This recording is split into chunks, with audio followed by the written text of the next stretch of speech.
দেশ ও দেশের বাইরে থেকে আপনারা যারা ভিডিওটি দেখছেন সকলকে জানাই আসসালামু আলাইকুম। আশা করি আপনারা ভালো আছেন। আপনারা আহ, অনেকেই কমেন্ট করেন যে বিড়ি সিগারেট খাইলে কি হোমিওর সাথে কাজ করে না। আসলে খুব সুন্দর একটা প্রশ্ন করছেন আপনারা। কারণ এটা হচ্ছেন অনেক আগের থেকে। আমিও যখন ছোট ছিলাম, যখন আসলে আমি এই চিকিৎসা জগতে নাই, এমন একটা সময়ও আমি শুনতাম যে বিড়ি সিগারেট যারা খায় একে হোমিও ওষুধ খাওয়া যাবে না, কারণ হোমিও ওষুধে কাজ করে না। আরো কয়েকটা কারণ আছে, মানে কথা আছে, যেটা যে হোমিও ওষুধ খেলে প্রথমে বাড়ে, তারপরে কমে। আবার অ্যালোপ্যাথি ওষুধ খেলে হোমিও ওষুধ যে খাওয়া যাবে না। এই জাত অনেকগুলো মানে কথা প্রচলিত আছে অনেক আগের থেকে। এটা যে এখন শুরু হয়েছে এই বিষয়টা তা না। দেখা যাচ্ছে যে হোমিও ডাক্তার শতকরা 80 জন হোমিও ডাক্তারেরা লেখাপড়া জানে না। এটা অনেকে হয়তো আমার এই কথা শুনে অখুশি হবেন, কিন্তু জানি দেখেন যে প্রতিষ্ঠানে কোনো লেখাপড়া এদের নাই। দেখা যায় 60 বছর, 50 বছর, 40 বছর হয়ে গেছে, তখন যে হোমিও হোমিও কলেজে যে মানে পরীক্ষা দিচ্ছে, দেখা যাচ্ছে না এগুলো সার্টিফিকেটটা বানায় নিয়ে আর কি। এমনও হয়।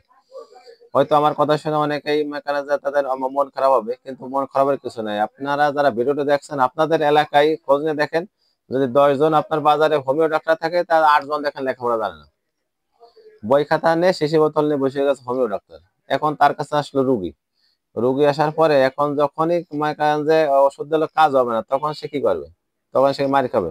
তখন সে সাথে বলবে যে একটা বাহানা খুঁজবে আর কি। কি বাহানা? যে বাহানা গুলো, যে কি কি করো তুমি? বিড়ি সিগারেট খাও। তা বিড়ি সিগারেট খেলে তো হোমিওর সাথে কাজ হয় না। আবার দেখা যাচ্ছে প্রথম রোগ বেড়ে গেছে, তখন বলবে যে এটা তো প্রথম বাড়ে তারপরে কমে যায়। কিংবা এর সাথে কোনো ওষুধ খাইছো কিনা? হ্যাঁ, কবে যে আমি তো একটা অ্যালোপ্যাথি ওষুধ খাইছিলাম। তাহলে তো তোমার এই রোগ খাবে না। মানে অর্থাৎ সে বাঁচার জন্য বিভিন্ন কৌশল অবলম্বন করবে, কিন্তু আসলে বাস্তবের কোনো ভিত্তি নাই। তবে তবে একটা বিষয় হচ্ছেন যে বিষয়টা হচ্ছেন কিছু কিছু হোমিও ওষুধ আছে তামাকজাত, ও যদি দ্রব্য সে করে খায়।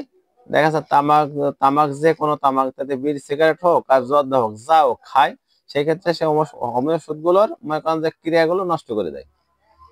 কিছু কিছু ওষুধ আছে, কিন্তু তার মানে এই না যে সে বিড়ি সিগারেট খাচ্ছে তার চিকিৎসা দেওয়া যাবে না, এমন কোনো নাই। কিন্তু আগে যা যা শুনছেন এগুলো সম্পূর্ণ মানে এর কোনো ভিত্তি নাই, সম্পূর্ণ ভুল। এগুলো এর কোনো ভিত্তি নাই। যারা বিড়ি সিগারেট খায় তাদেরও চিকিৎসা দেওয়া যাবে, এই নিয়ে কোনো সমস্যা নাই। আশা করি আমার যে ভিডিওটা যদি শুনে থাকেন, আমার উত্তরটা পেয়েছেন, আমার জন্য দোয়া করবেন। আমি যেন সুস্থ থেকে আপনাদের সবসময় ভালো সেবা দিতে পারি।